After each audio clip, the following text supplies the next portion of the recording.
Oh, boy, that's a big question. That's an excellent question. You know, I had to give up a lot of mindsets. I was buying into a lot of beliefs of the mind that I needed to work so hard, that I didn't have time to take care of myself, that I didn't have time to meditate. You know, there's so many. I had to put myself on the list. I certainly had to put myself higher on the list.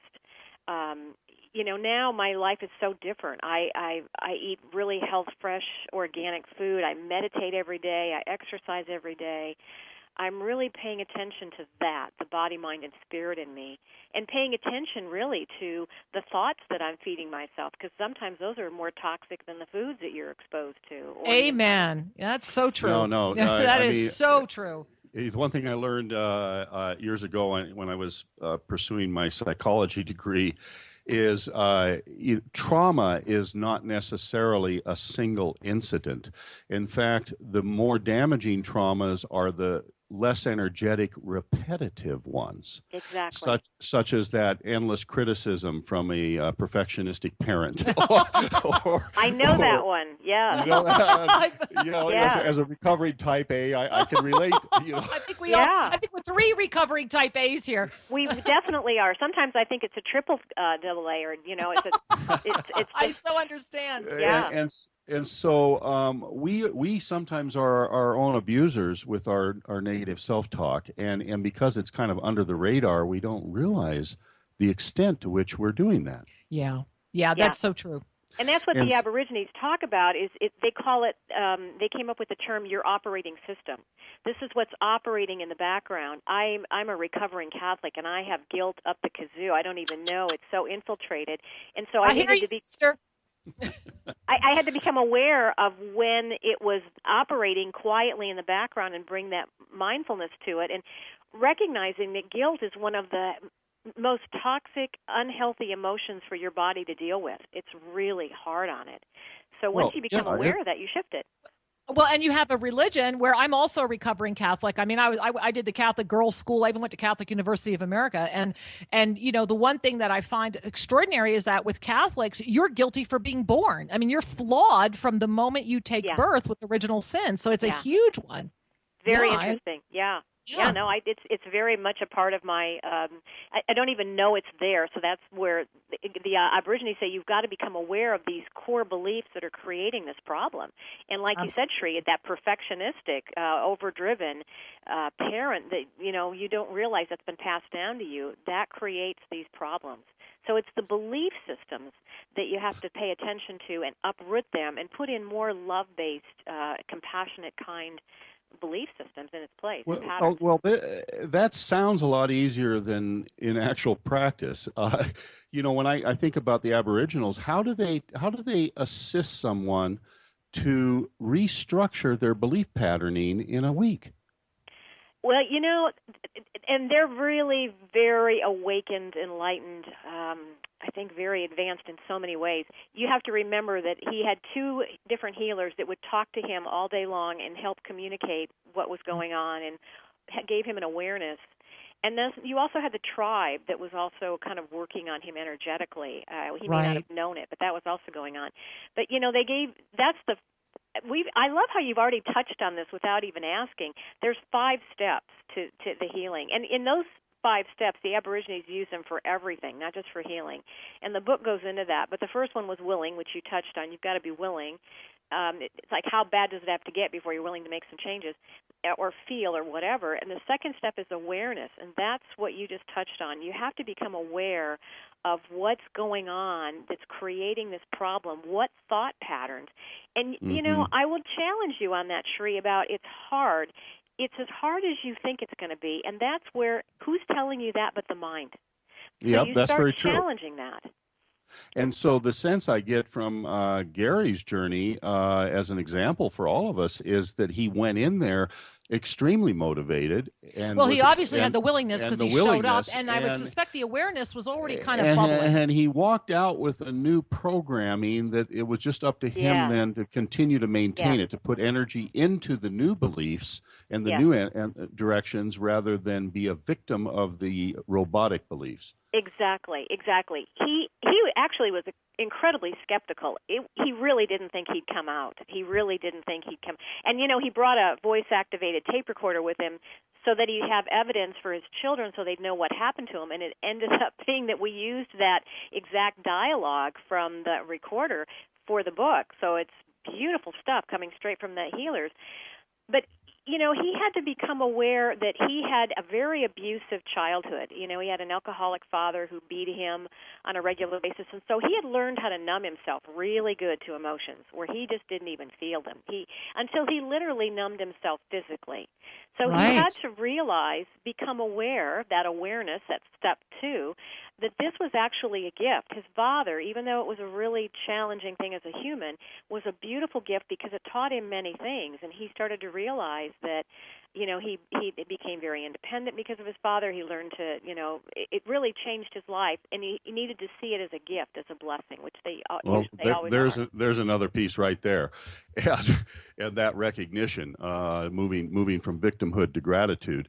The thing I'd like to do right now is say, let's take a breath together, because there's so much more to explore. Oh my goodness, and we have callers standing by. So we're going to take a little station break for some messages, and when we get back, let's dive back into these steps and explore how each and every one of us can harness or capture a gift right now, today. Stay with us. We'll be right back. Welcome back. We are delighted to be with you today. And speaking of delight, we are delighted to be sharing a dynamic conversation on health and healing, and really awakening that reminder that we have within us the capacity to be whole, happy, and live in harmony. And our guest today is Robbie Holz, who is sharing with us about her healing journey. And Robbie, we are just having a lot of fun exploring this with you. And I'm wondering if you'd like to share your website with our listeners at this time, so that they might be able to, on their own, find out more about you. Sure. There's a lot of things on my website for people. I put a lot of info up on my blog, and free abundance meditation, and this course that they can take, integrating these steps for pay whatever they want. We just want to get this information out to people. So it's holzwellness.com, HOLZ as in zebra, wellness.com. So you did pronounce it right, Sri. It's pronounced with a T in there, but that's the German pronunciation, but it's actually spelled HOLZ. So yeah,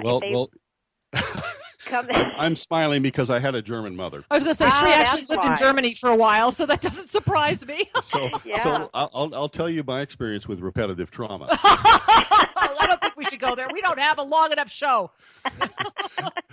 But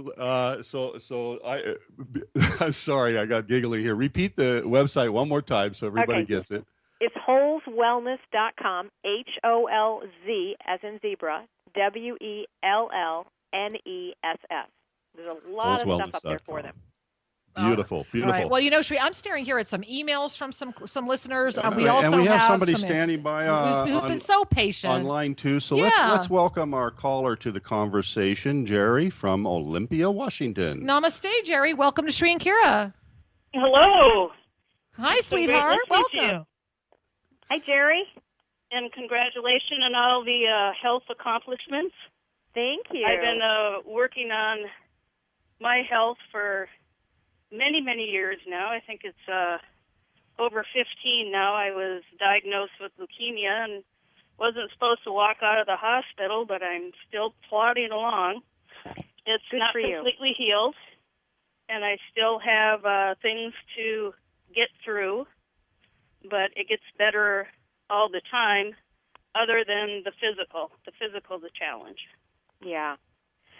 So I guess if you have any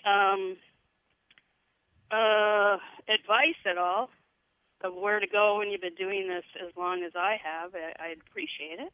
Well, we haven't gotten through all the steps, but I'll give you a couple right now that'll be helpful for you. I think it's important to pay attention get to the root of the leukemia, because that's important. And there's a number of potential, things there. But what you might want to pay attention to are you carrying too much fear that life is a struggle? Are you not bringing enough joy into your life? There's some of those kind of things. Taking care of yourself and not too much criticism and fear. You want to make sure that you don't have that playing in the background, things we've talked about. The other thing you can do is, I love that we mentioned this earlier. These things are gifts. Even though leukemia can be very much of a challenge, they are gifts, and that there are blessings here to help you shift. It really has. Yeah. So become empowered. Take back your power. And it sounds like you have, to a large extent, the fact that you've had 15 years of this and you've survived what the doctors didn't think you could. So take back your power. Know that your body wants to heal. Most of us are not supposed to have these illnesses. Yes, children come in, babies come in this way, but most of us are not supposed to have this stuff. We're supposed to heal. And the fifth step is really important, and that's focus. You focus on the wellness. You focus on your body already healed. You go to that. Because every time you say, I have leukemia, you're giving power to the leukemia, and the body kind of creates that subconsciously. So you want to start focusing on, I have a healthy, vibrant body, and I'm creating healthier cells every minute. Thank that body for creating healthy cells. Pay attention that you bring more love-based emotions into your life. And especially with leukemia, what would be really helpful is to really bring a lot of joy into your life, a lot of gratitude, and stop the criticism, any judgments, any self-sabotaging stuff that might be going on. It really is very simple, Jerry. It comes down to either fear-based emotions or love-based emotions. And if you're in these gratitude and forgiveness are extremely healing emotions. You're hanging out in that, you're raising your vibration. Disease can't sustain in that stuff. But if you're in the fear-based stuff, it's kind of a swampy, mucky, energy can't flow, and it is a breeding ground for disease. So just focus again on what you want and be more in these love-based emotions. So beautiful. Yeah, I don't think I have so much of the fear base anymore because, when you do it as long as I have, it just is, I try to find teaching moments for people that I work with, and also I try to do more of the joy stuff, but I think that's the problem there isn't enough joy in my life. Well, Jerry, Sri and I are sitting here smiling. We don't mean to interrupt you, honey, but Sri and I need to jump in here because we see so much around you. I'm going to let Sri start. First off, I want you to take a deep breath and just relax and trust that you're in the right place at the right time. Absolutely. Right now. I love that you were our first caller. And I want to say congratulations on your success.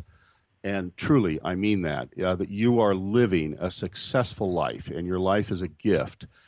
And when your symptomology still is nipping around the edges for this many years, there is something beneath the radar. Yeah. Okay? So it's not that you're making a mistake. There's just something else waiting to be discovered.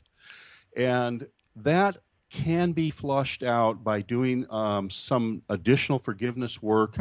There's a process that we teach many workshop participants. It takes 7 days of journaling to flush out what's beneath our radar in the subconscious. And I'd be very happy to share that process with you if you send an email to guest@shriandkiraradio.com. That's GUEST, and we'll just share it with you.